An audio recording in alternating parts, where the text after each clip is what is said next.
नमस्कार मंडळी. झी मराठी वाहिनीवरील अग्गबाई सासूबाई या मालिकेतून घराघरात जाऊन पोहोचलेले दिग्गज ज्येष्ठ कलाकार म्हणजे गिरीश ओक.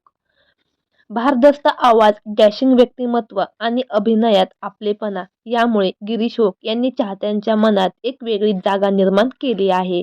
या मालिकेत सैफ अभिजित राजे हे पात्र त्यांचे विशेष गाजले. पती असावा तर अभिजित राजे यांच्यासारखा असे महिला मंडळांना वाटू लागले. सध्या ते लाखात एक आमचा दादा या मराठी मालिकेत डॅडी हे नकारात्मक पात्र साकारत आहेत. ते देखील पात्र प्रेक्षकांना प्रचंड आवडत आहे. दरम्यान अलीकडेच गिरीश ओक यांच्या कुटुंबावर दुःखाचा डोंगर कोसळला आहे. तर काय आहे संपूर्ण माहिती जाणून घेऊ. तत्पूर्वी आपल्या चॅनलला लाईक आणि सबस्क्राईब केलं नसेल तर नक्की करा. गिरीश ओक यांच्या वडिलांचे रत्नाकर ओक यांचे वयाच्या 93व्या वर्षी वृद्धापकाळाने दुःखद निधन झालं. त्यामुळे गिरीश ओक पूर्णपणे खचले आहेत. प्रत्येक मुलामुलींसाठी आपला बाबा हा आपला हिरो असतो. तसेच ते माझेही हिरो होते.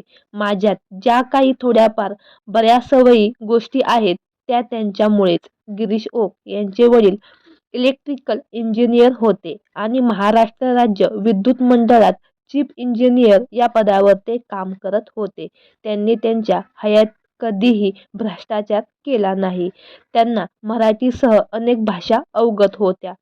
मी माझं नशीब मानतो की मला आणि माझ्या पत्नीला त्यांची सेवा करायचे भाग्य लाभले.